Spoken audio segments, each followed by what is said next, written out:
science knowledge only adds to the excitement, the mystery, and the awe of a flower. Evidence is evidence. It's public. Everybody can look at the evidence and assess it, and eventually, if there's enough evidence, come to the same conclusion. For newcomers and old-timers alike, the Chloe Sanctuary hopes to give you insight into the health and happiness of your companion parrots.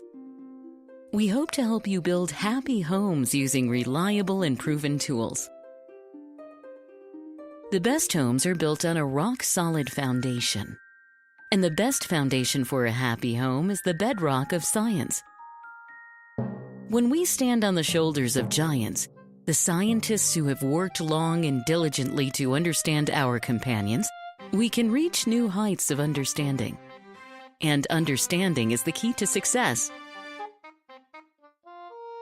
I think treated, most of these birds have a good prognosis, and I would say in... What does avian veterinary medicine have to tell us about our feathered friends? How can we prevent illness, see the signs of disease before it's too late, and care for our birds through ill health? What light does behavioral science shed on their nature, needs, and hopes? How can the tools of behavior shaping make our homes happier for us and our companions? Shake. How can we deal with biting, screaming, or other misbehavior? What is it like to live among parrots? Let them roam around about you and share a life with them. How much freedom do you give them? What happens if you form a bond of trust with them? Watch and see what understanding their true nature can do for you. Come with us on a journey as we do more than examine a parrot's world. We live in it. Make some popcorn and bring in a few wood blocks. Let everyone have something to chew and a comfortable place to perch. Cockatoo is a presentation of the Chloe Sanctuary for Parrots and Cockatoos, a nonprofit charity dedicated to the empowerment of captive parrots and public awareness. Hi, Lucy and Cause and I would like to, yes, isn't that right? Would like to ask you to join us on Patreon and donate on a per episode basis. We do 2 major videos every month, and if you could donate just $1 for each one of those, it would make a big difference in their lives. So go out to Patreon/Chloe Sanctuary and join up, become a patron, and help us out. What do you say? What do you say, Lucy? What do you say, Cause? Cause, you say cockatoo? Cause, cockatoo?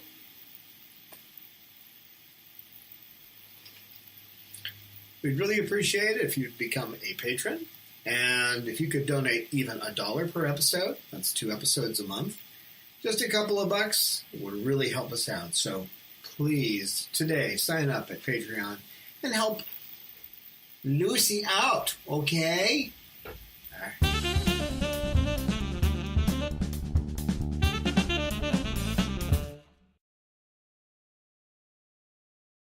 Hi. Hi, and welcome to Cockatoo, episode 62. Even this shall pass. This is our quarterly update on our birds, and it gives us an opportunity, it gives me an opportunity, to describe the different changes that are going on. These guys are not, they're not static, they change, and we have to keep changing the way that we work with them. As you can see, someone has learned to open her wing when she's touched up here. She's learning her veterinary behaviors, aren't you, Lucy? Yeah. So today we have with us Babaloo and Lorelei, Pippa, Sal the salamander. Hi, Sal. Coco, Peaches. Did you want dinner? You got the fork over there. Huh? Looks like you want dinner, doesn't it? And we also have Sugar. Sugar. Sugar girl. So we got a pretty big crew in here today, don't we? Yeah.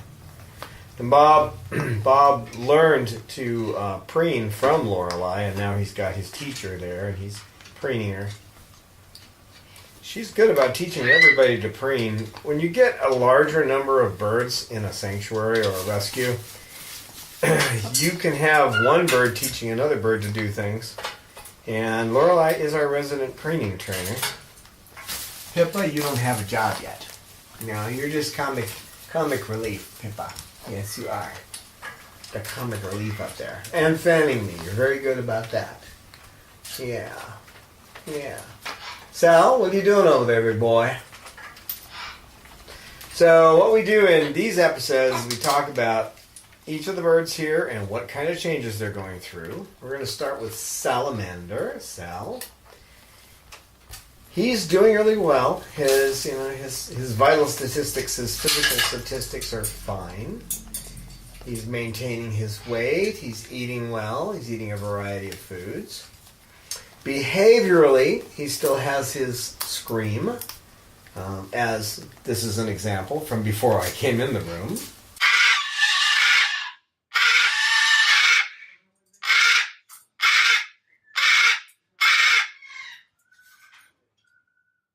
So he has, hi, what a good little dance you're doing. Yes, what a good boy. What a good dance. Good boy, Salamander, good boy. Oh, good boy, Salamander.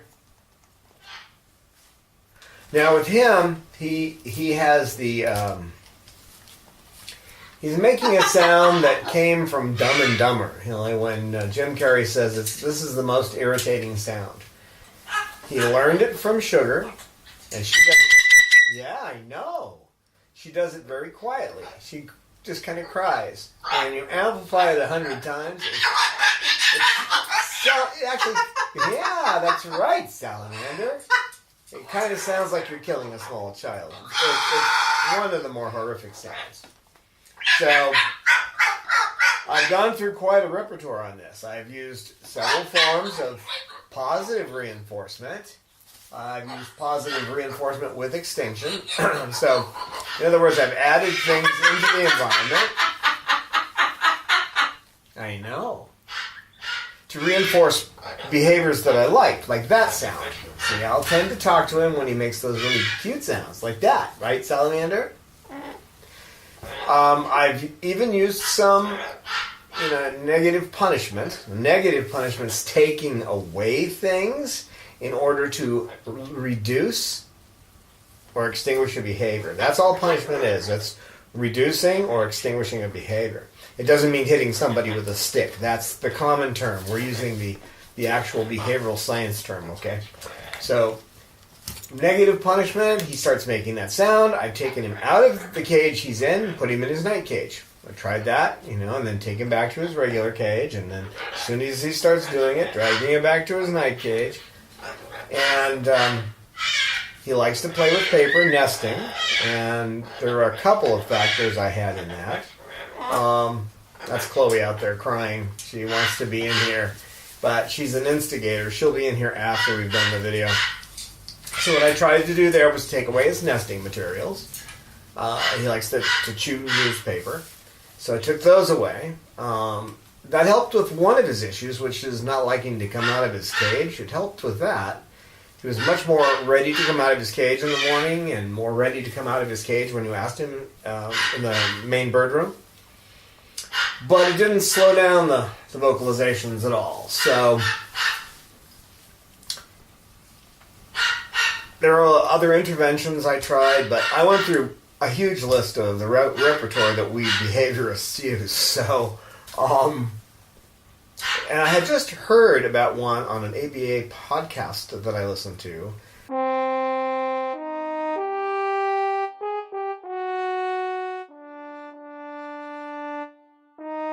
It is ignorance of Bob's nature that turned Babaloo into a living gargoyle. Bob's would-be parents made a hasty choice and found themselves in living hell, torn between guilt and frustration. I have seen the joy in Babaloo's eyes now that he has a new life with me as his companion. To see Babaloo love and trust again is worth the effort of a lifetime. But, once again, Bob is heading toward the pain of separation.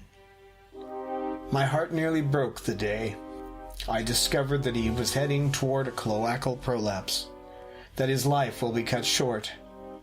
To find love and acceptance and then have it stolen away from you by failing health is too much to bear. We can slow the progress of his failing health, but we can't stop it. He will need several surgeries, and eventually Babaloo will die. We want to give him the best possible life until that day. His surgeries will become progressively more expensive over time. Won't you please lend Babaloo a hand and donate to his medical fund today? Our donation button is on our webpage at www.chloesanctuary.org. Just be sure to say, "For Bob," in the notes when you donate.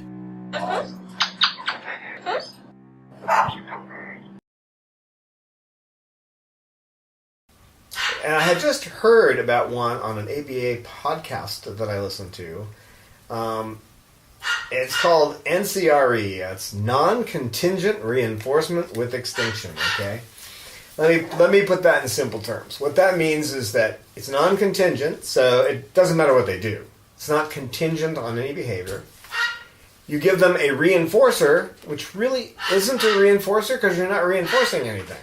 You're just giving them a reinforcer. Now, you can do this on a schedule, like every minute I give them this, or every 5 minutes I give them this, and you keep repeating the reward. You can also do it on no schedule, so an intermittent schedule, so that you give it to them after 5 minutes, you give it to them after 15. You just give it to them here and there, okay? You're going to keep reinforcing nothing. In other words, you're just praising them, giving them a treat. Doesn't matter what they do. Now, when you say with extinction, that means that if they start doing the behavior you don't like, you just ignore it. Now, there's always, I've mentioned this many times before, but it can't be said enough, that you don't want to do extinction. You don't want to just ignore a behavior and not do anything else. Because in most cases, that makes it get worse. Just like, and I've used this example before, but I'm going to do it quickly again. If a friend's walking down the street and you go, "Hey, Joe," and he doesn't turn around, and you go, "Hey, Joe," and he doesn't turn around, then you go, "Hey, Joe," and he turns around. The next time you see him walking down the street, you're probably not going to go, "Hey, Joe." You're probably going to at least use the next louder volume automatically. And that's what happens. That's why you don't use extinction by itself. Some professionals will, in very rare circumstances, do it, but you need to know what you're doing, or you're going to have an extremely loud bird. Or you're going to increase the biting, or you're going to increase the situation you don't want. So what I started doing, which is a total change, just coming up to him, praising him, giving him his favorite treat, which is papaya. So give him a little piece of papaya, and I'm doing that intermittently. I'm not using a schedule. So he'll say something. Now, if he says something nice, I positively reinforce it. He makes a sound I like, I reinforce it positively. I'm doing that. But I still just walk up and say, "Oh, salamander, how are you doing?" and give him a treat. Well, now, I haven't heard of anyone using NCRE with any birds yet. It's, I say new. It's a technique that hasn't been around for a decade, so it's not in common use by all practitioners. So I may be the first one trying this on birds. If I were going to do that in here, and it would be nice if they all like something like a sunflower seed. If I could give every one of them a sunflower seed on an intermittent schedule just once in a while, we would see how that works with birds. I'm planning on starting that. I won't be able to do it scientifically, though, because I won't have anybody to record it. I could record it on video, but I can't control the situation. I don't have anyone else to help me control that. But I'll tell you what's happening with him. He's much less likely to make that sound. He'll do it. He'll do it if I'm not in the room, especially. But generally, if I'm in the room, right, Sal? Yeah, salamander. Generally, that was right there. That was a non-contingent reinforcer. That was social reinforcer. I just said to him without him having to do anything for it.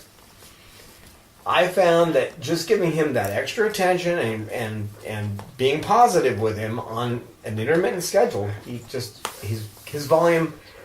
Now I'm a little biased. None of this is scientific, but I'd say he's doing it maybe a quarter of the time compared to what he was doing it when I started this process over 2 weeks ago.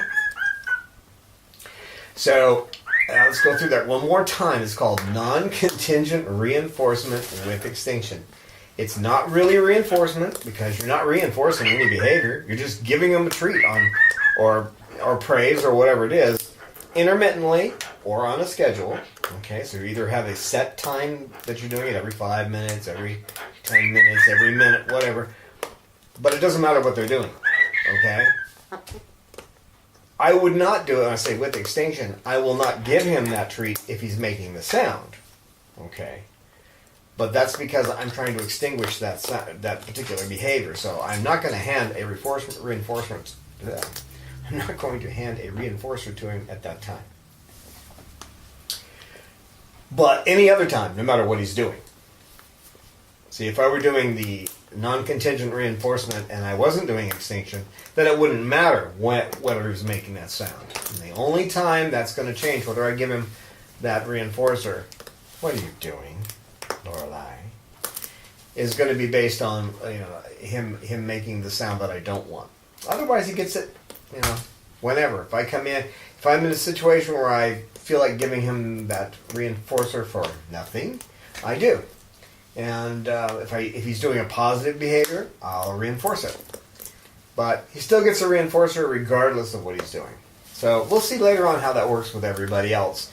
I'm hoping that will actually help with a group situation when you start to have birds that are causing trouble. What are you doing? What are you doing over there, Peach? Just sitting? You're just sitting? Bob's chewing. At least he's doing something. You didn't get the dinner you wanted? What did you want me to do? Order pizza or something? Peaches.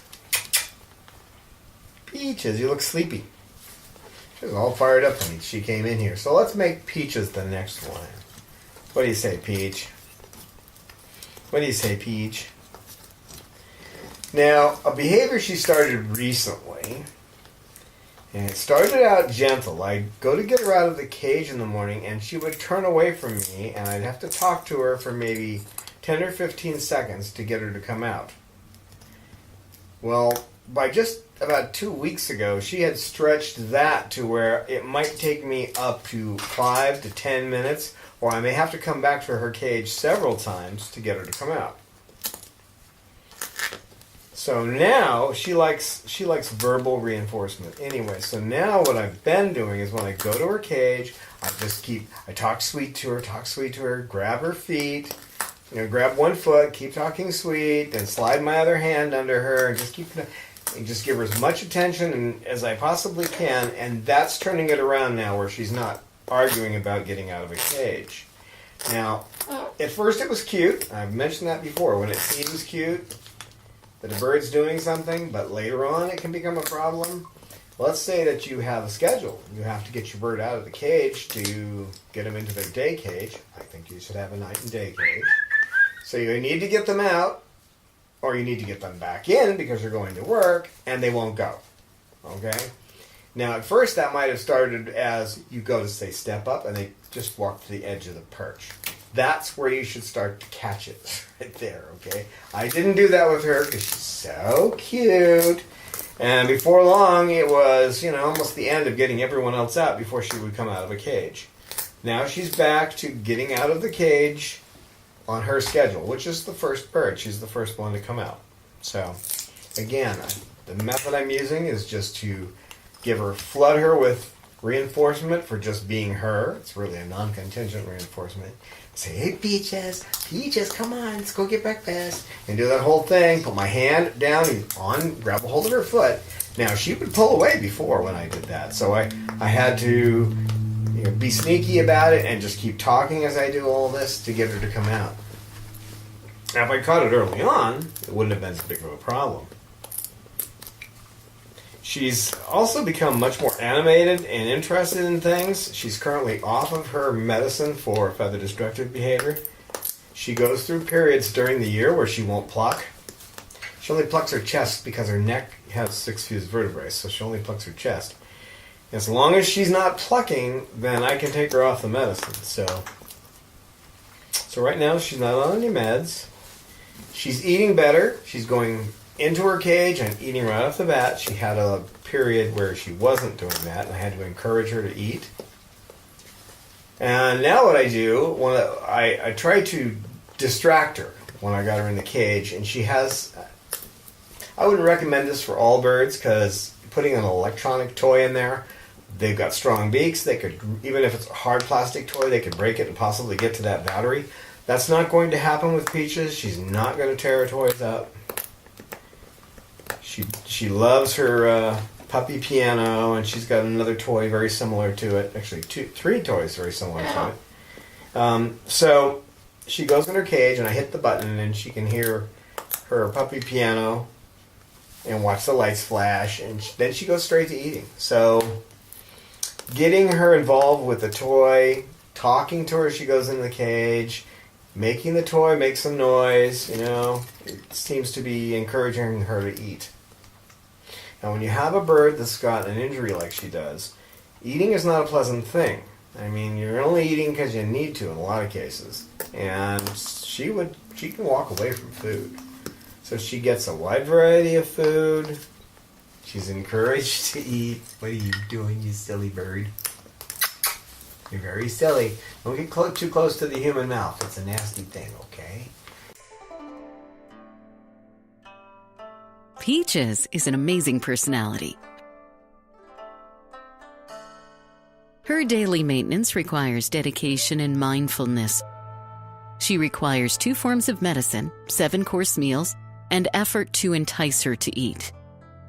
Extensive preening every day, special tools to trim nails, constant attention to her vocalizations, daily walks, and twice yearly checkups due to the possibility of impacted feather follicles and the nature of her spinal injuries. It seems a common misconception among the general public that parrots are like toys in a toy box. Nothing could be further from the truth. They are complex creatures. Recently, scientific studies have shown them to be at least as intelligent as chimpanzees. Every captive parrot needs special humans who will dedicate themselves to understanding them, those who know their species as it lives in the wild, special people that understand their social, mental, and physical needs. They need to be understood for what they are, and not as merely human companions, as circus performers to bring smiles. Peaches needs all this and more. She is our special girl. Will you help us care for Peaches? Please make a donation today at our website, chloesanctuary.org. That's spelled CHLOESANCTUARY.org. As a special thank you for your donation, we will joyfully send you a postcard with Peach's happy face.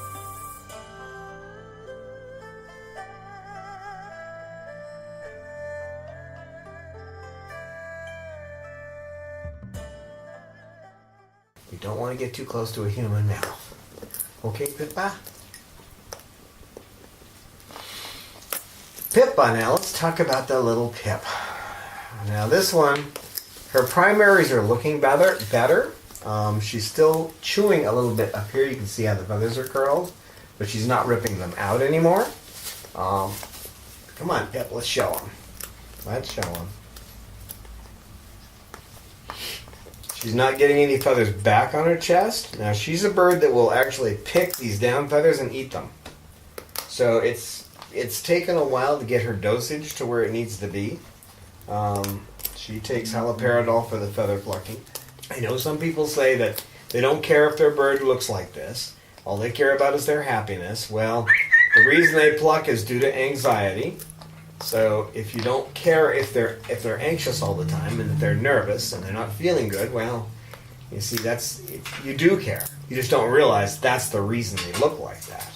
because they have anxiety. So you want to treat the anxiety. The other side of it is if they're pluckers, in the end, most pluckers will pluck themselves to death. They'll actually pluck the feathers out. They'll start working, depends on the bird, but they'll start working their chest or their legs or their wings until eventually they're cutting their own flesh. Then they get an infection and die. So you do need to treat this condition because it's generally fatal.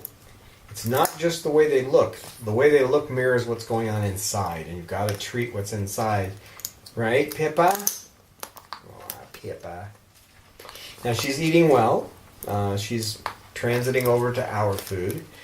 She's eating about a quarter as much of her own food, the stuff she came here with. I think this is the last batch I'm going to buy of the Supreme. And she's found a lot of other things she likes in the diet. She likes our mash. She likes walnuts. So she's getting that. And she gets the ruddy bush pellets, and she eats those too. So she's almost transited over to that. Her gripping is not as bad as it used to be. And when she used to grip my fingers, you could lose the circulation in the end of your finger from her grip. Yeah, you had a really strong grip when you came here, didn't you? You did. You had a very strong grip. Yeah. But she's gotten much better about that, haven't you, baby? Mm-hmm. She doesn't seem to be as aggressive towards women now. I'm working on that. I don't have as much opportunity. We don't have that many people stop by. We have a couple of volunteers, but they're only here for short periods during the week. And I don't generally take her out for that, but she saw Debbie yesterday and didn't lunge for her. She didn't lunge when Debbie came by. And she was within about 8 feet of Debbie and didn't react.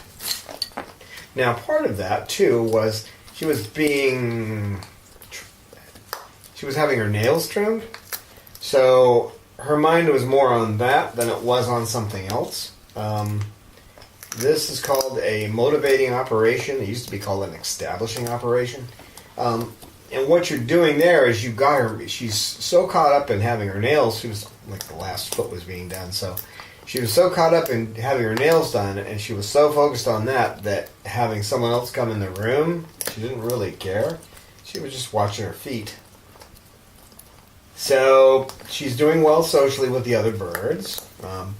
I hadn't mentioned that about Salamander. His socializing with the other birds is much better than it's been. She's doing really well with socializing too. Now you need to loosen. The way I get her to loosen her grip is by massaging her foot a little bit. Just massaging it a little bit. Like this. Just massaging it. Yeah, thank you, baby, for loosening up. Yeah, what a good girl. And then when she loosens her grip, I talk nice to her. I'm reinforcing her socially. Right, girl? You're not going to eat my clothing, you little toad. Now, baby girl, yes, you are a baby girl, but you don't need to eat my clothing. No, I'm not going to do that. This little minx, Lorelei, I tell you, she just loves to eat clothing. You should have been a moth, not a cockatoo. This one, she's doing well on her medication. She's not chewing her feathers anymore. I noticed, though, that she has an unusual time to do that. She tends to chew her feathers early in the morning, so I get up, and I'm not a morning person, or as they said in one British show, I'm not a morning person. But I'm not a morning person, but I have to go in and get her medicine to her right away. Because once she sees me walk through there, she's going to start going for her feathers. So, which again, that's normally when they'll do it, is when you're around. But, so I get her medicine first thing in the morning. That's changed from our last video. So, she's eating a wider variety of food now. And I'm noticing that she's leaving the Nutriberries, which are not the best food for them. It's just a little too much seed in there. But she's leaving those Nutriberries, and she's eating the other food. She's particularly fond of almonds. She's not allowed to have pine nuts anymore, though. And it may have had something to do with her beak, which we're still working on it, but it's almost to normal. I got another month or two to get the top of her beak the way I'd like it to be, a little shorter. It's perfect for eating. It doesn't affect her eating at all the way it is. But I've already taken off about a half an inch. And the vet took off about a quarter of an inch, so we've shortened it quite a bit. But she doesn't mind having it worked on, so I use the Dremel on it. And I take a little bit off every 2 days. The nerves run pretty long in here, so you want to take it off a little at a time. It can be pretty painful to take off a lot at one time, right, baby girl? Right, baby girl? And all the birds' weights are normal, so I'm not going to go through individual birds and talk about their weight, but her weight's good and staying stable, and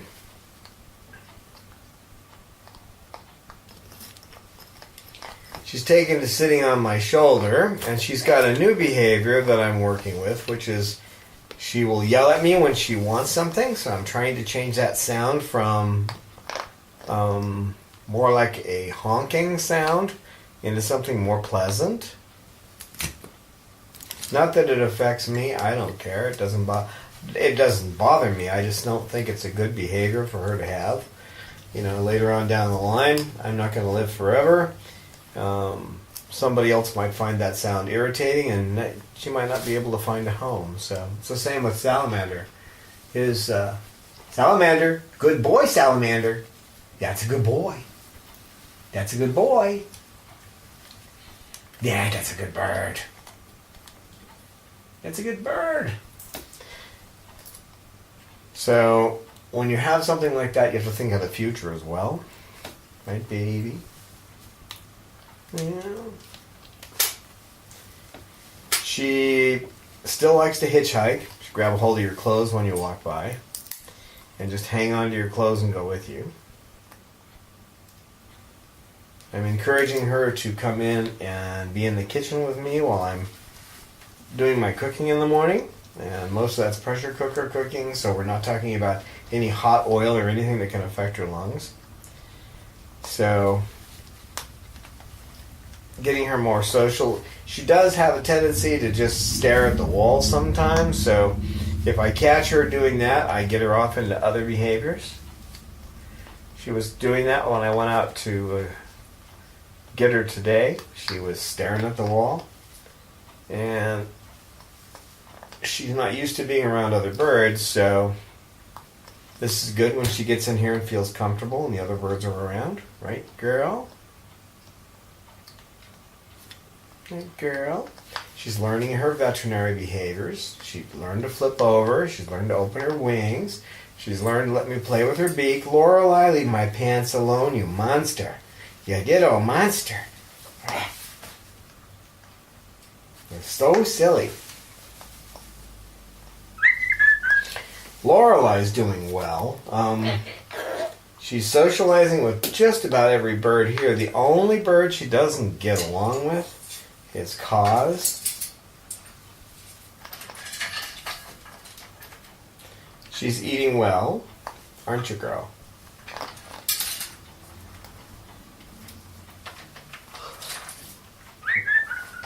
Her biggest problem is socializing with people.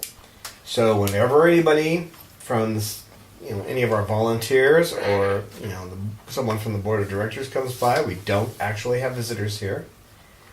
We are applying to the American Sanctuary Organization, and they don't want you having visitors coming by. There's specific rules for visitors. You have to have a tour guide. It has to be an established tour. And we're not going to be doing that kind of thing here.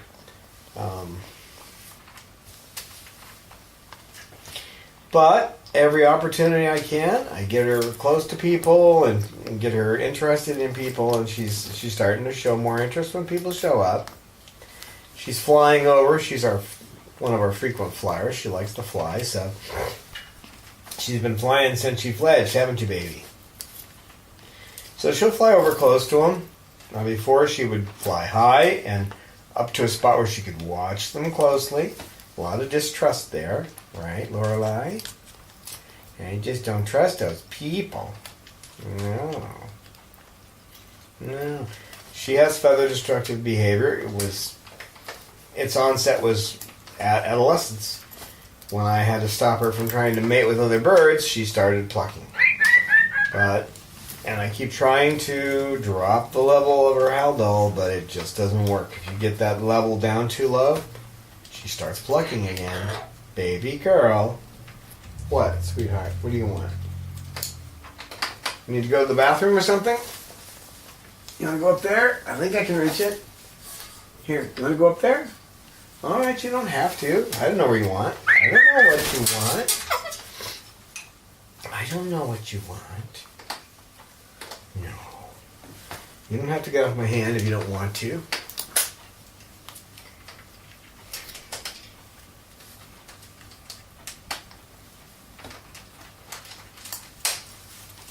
I'm also working with Lorelei so that she went up there because she had to go to the restroom.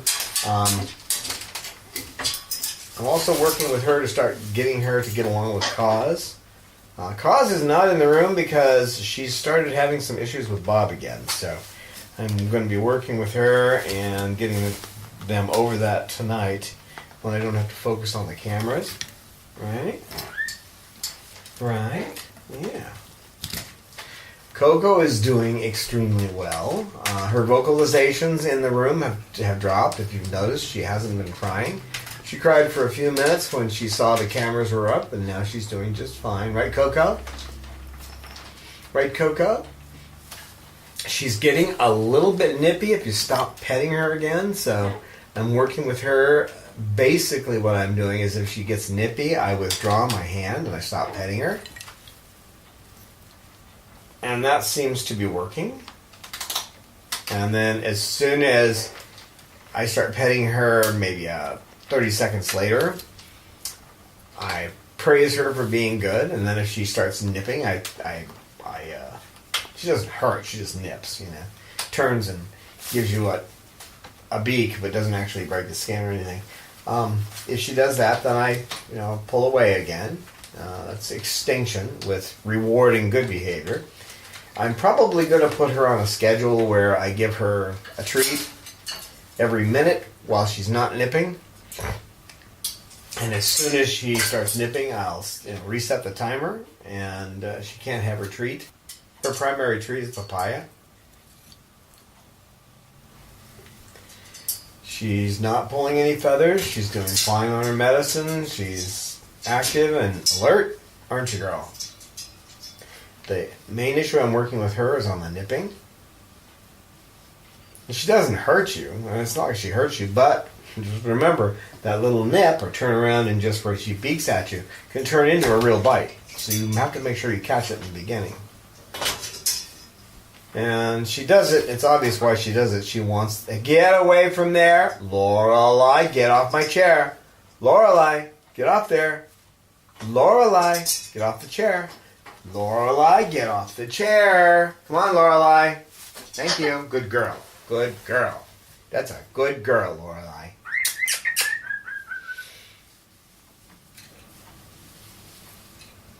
That's something else with Lorelei. I'm working with her to stay off my computer chair. There's very few spots they're not allowed to be in this room, and the computer area is one of them. So I have to reinforce that for all of them. These birds learn two ways.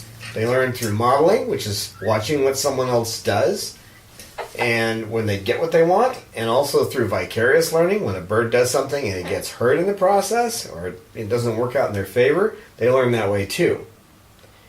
So for example, if they saw a bird land on a hot burner, keep in mind you don't want to have hot burners around the bird, but if another bird saw that, they would avoid the burner.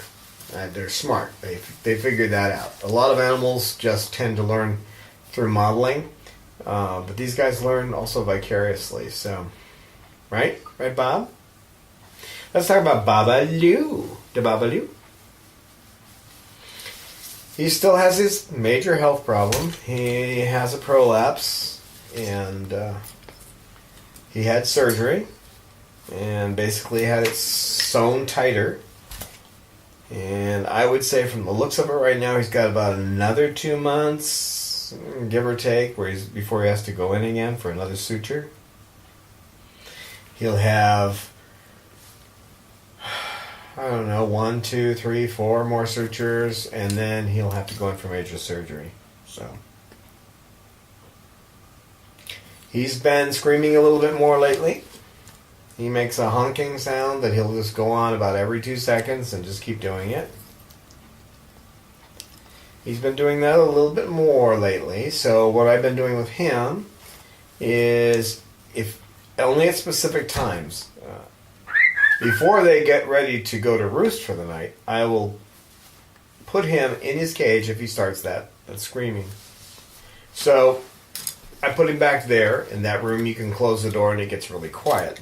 With the main bird room, there's a gas furnace that we don't use. It's all turned off, but it's got 2 sides to it, and it echoes through the whole house if he screams. But that's not why I do it. But the reason he gets put back there is to make him realize that this is a behavior that's not going to get him something positive. So in other words, I am using negative punishment. I'm taking away something in order to lessen or extinguish a behavior. It's working. When he gets back there, he's quiet.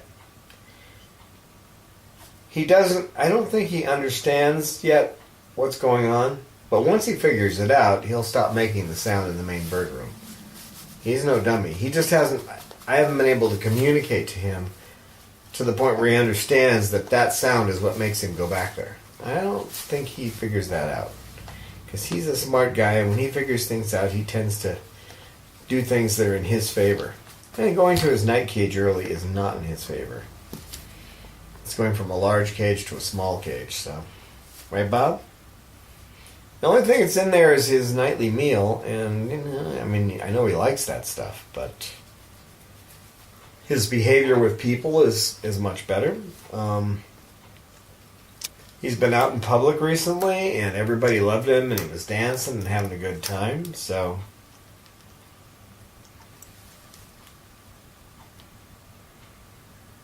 I actually haven't seen him make any lunges towards anybody in a good month, so I think that he's getting over that urge to lunge, and he did it where he came from because that's how he managed to keep out of the cage. If he lunged at somebody, they wouldn't put him back in the cage right away, and that was about the only way he could extend his time out of the cage. Right, Bob? Right, Bob. He's still I still call him the room monitor, because he watches everybody to see what they're doing, and he has to comment on everything. If somebody else is holding a toy, he tries to get it from them. Don't you, Bob? Sugar's doing well. She's playing down here on the couch more frequently. Generally, other than when I'm doing a setup like this, I will take her and put her on the couch first, and she'll play here sometimes as much as a half an hour before she finally goes and tries to steal Salamander's spot. She goes over to steal his area, and I have to get up and put her over on her perch. She likes that perch. She likes to be up and watch everything, but don't you, Sugar? Don't you, Sugar Bird? Sugar Bird. She's eating well. She's still making that grunting sound, but it doesn't seem to be as common. Doesn't seem to be as frequent. When they start grunting, when they're pooping, that indicates they're having a problem moving the feces through their bowels. So if that motion through the colon stops, then they have to use their gut muscles to push it through, and that's where the prolapses come through. So she's eating a better diet. Her poop looks good. She was the hard one to get to eat a good diet. There's a bird that likes junk food. Right, Sugar? She's getting along better with the other birds. Coco, what are you doing? What are you doing? And with her, the major issue is getting her to socialize more with the other birds. And extend her time playing on the couch. So that's what I'm working on, and she's doing really well with it. Let's see. Covered you, talked about you, talked about you, talked about you. Now, the ones that aren't in the room, Chloe has a tendency to attack other birds. She doesn't really try to hurt them, but she flies at them and tries to get them out, like she's trying to chase them out of the room. That's typical of mate territoriality.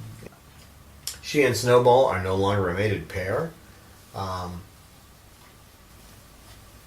And she can't have babies. That's why I allowed it. She still tends to defend her area like it's a nesting area. So she's doing better about that. I'm also working with her because she was in a mated relationship. She has a tendency to ignore humans.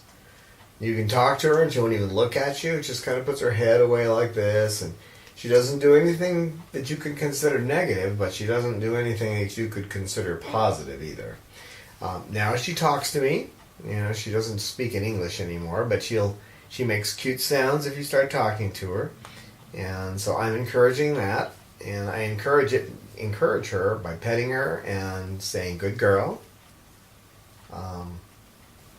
She takes that as well as you would take a treat.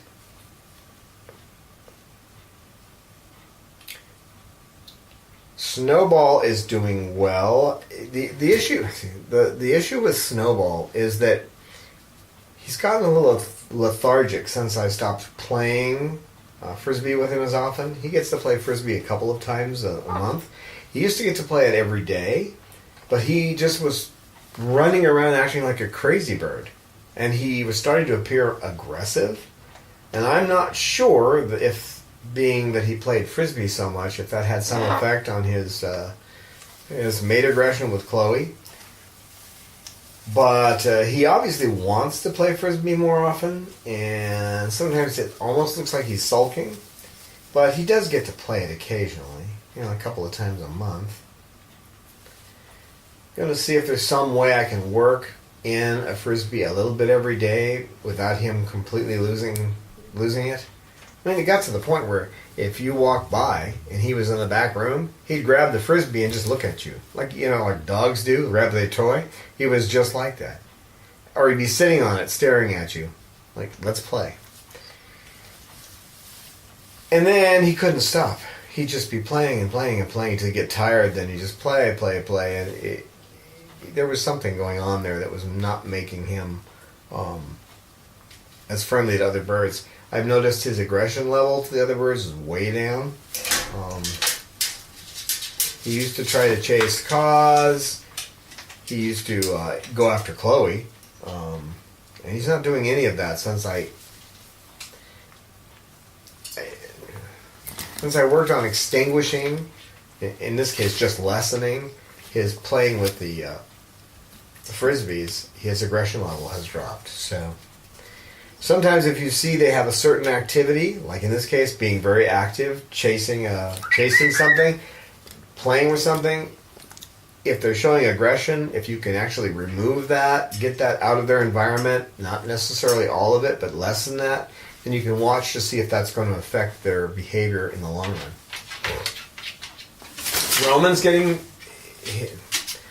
Roman, who has, he freaked out when I had to put him in a towel so that I could give him medicine. And he wouldn't even tolerate my hands. But now what I did is, and there's a fine line between bravery and stupidity, as my dad used to say. I started by putting peanut butter, which he loves, that's his main treat, on just a little dollop on the end of my finger. Yes, right where all the nerve endings are, right here. And I got him to eat that off the end of my finger. It's very gentle about it. And then I moved it to here. And then I added another dollop here. And then a little bit down here. And now I can put my hand in here. I'll go for this. And I'll just leave my hand standing. And he'll reach over and get this. And then he'll go down here. In most cases. Once in a while he'll get nervous and look at me. And then what I'll do is I'll pull my hand out. I'll talk gently to him. And I'll put my hand in at a different angle where it's easier for him to get this. And if he starts to walk away or he looks nervous, turns his head at all, I back off. It's working. He's accepting my hand. He took about a year to get out of his cage the first time when he was here. So And I just didn't want to pressure him because he looked so frightened. And he's doing fine. And if I have somebody come by, a volunteer, Debbie came by and she did his nails, and he had a couple of feathers coming in on the top of his head. She did those. I could do it, but it would undo all of the work I've done so far. There's only one way I'm going to get him out of that cage. Only one. And that's with a towel. He's not coming out otherwise. Well, I can open the door, but he won't come to me once he's out. So that's not really a problem. If I want to get him back in the cage, all I have to do is walk around behind him, and then he'll walk towards his cage, and he'll get in it. But the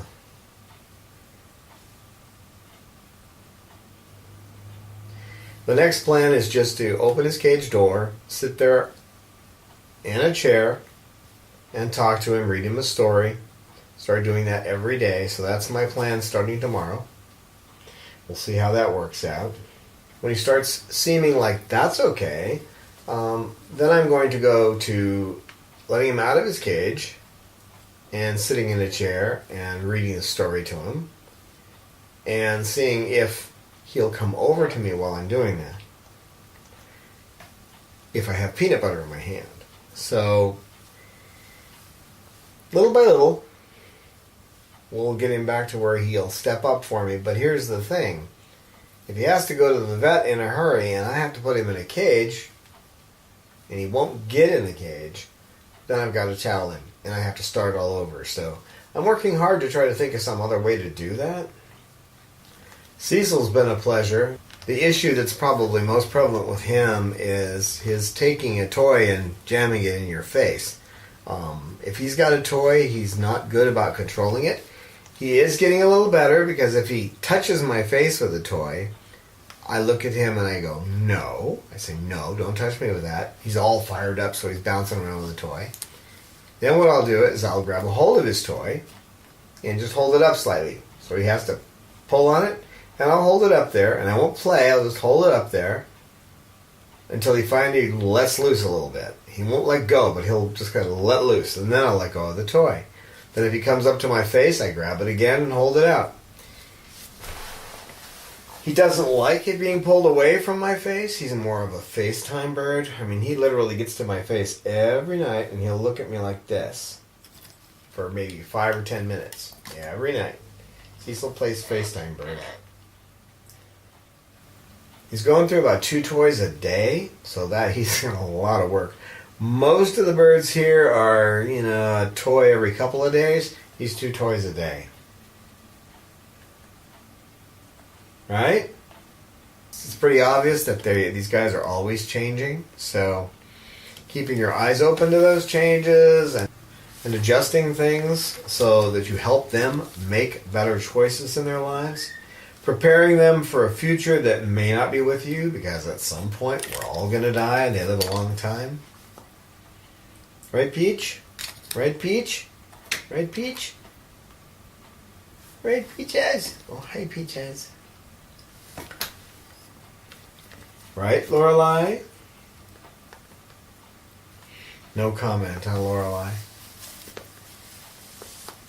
Pretty quiet today. I had to do this video towards the end of the day. It's 5:30 here, and this is the time when they tend to be a little bit more relaxed. It's just before they have their night snack. So, what are you doing on the floor down there? Whoa, I'm sorry. Lucy, come here. Come on, Lucy. Bob? No. Give her a break.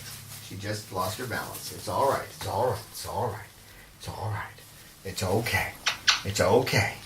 It's all right. Lorelai, I don't want you on the floor down there. Come on. No. Not on the floor. Lucy, I have to...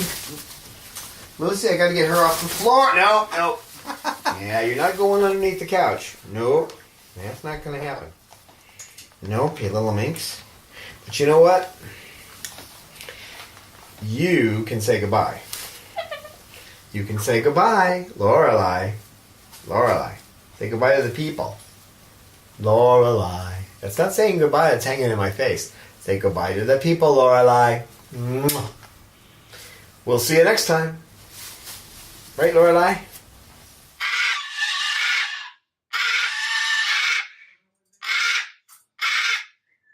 We welcome your feedback on our videos. We look forward to your insights, tips, questions, stories, and pictures. You can email us at cockatoo@chloesanctuary.org, reach us on Twitter @Chloe Sanctuary, and join with us on our Facebook Chloe Sanctuary page.